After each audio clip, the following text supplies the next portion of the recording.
जय श्री राम। राधे राधे दोस्तों। भगवान श्री कृष्ण से प्रेम के साथ साथ जीवन के सबसे खराब दौर में कैसे अच्छा परिणाम पाएं, इसका गुण भी हम सीख सकते हैं। अपने जन्म से लेकर लीला समाप्ति तक, अपने पूरे अवतार के समय तक भगवान श्री कृष्ण ने कई संघर्षों को सुलझाया और देखा भी। किसी भी समय को अपने अनुसार बनाने की कला तो सिर्फ श्री कृष्ण में ही थी।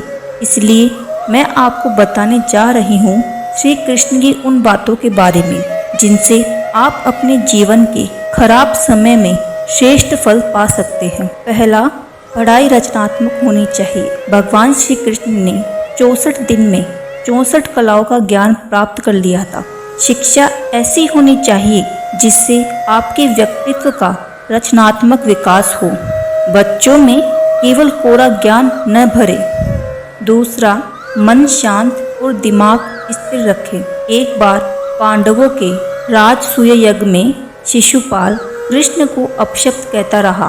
वह छोटा भाई था, लेकिन बोलते बोलते अपनी सारी मर्यादाएं उसने तोड़ दी। सभा में मौजूद सभी लोग क्रोधित थे, लेकिन भगवान श्री कृष्ण शांत थे और मुस्कुरा रहे थे। एक बार शांति दूत बनकर दुर्योधन के पास गई तो उसने कृष्ण का बहुत अपमान किया। कृष्ण शांत रहे।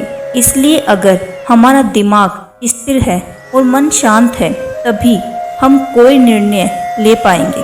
गुस्से में हमेशा नुकसान ही होता है। तीसरा, श्रेय लेने से बचें। भगवान श्री कृष्ण ने दुनिया के कई राजाओं को हराया था, लेकिन कभी किसी राजा का सिंहासन नहीं छीना।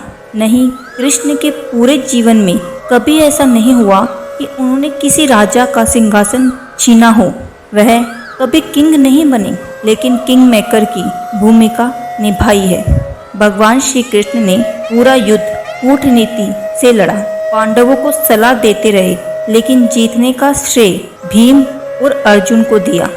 चौथा, तनाव और दबाव में ही श्रेष्ठ ज्ञान बाहर आता है। कुरुक्षेत्र के मैदान में जब दुश्मनों की सेना युद्ध के लिए तैयार थी, तब श्री कृष्ण ने अर्जुन को भी ज्ञान दिया। वो दुनिया का श्रेष्ठ ज्ञान में से एक है। गीता की उत्पत्ति युद्ध के मैदान में हुई। जीवन की अच्छी बातें तनाव और दबाव में ही होती है। अगर आप दिमाग को शांत रखने की कोशिश करेंगे तो कठिन समय में भी आप अच्छा परिणाम पा सकेंगे। जय श्री कृष्ण।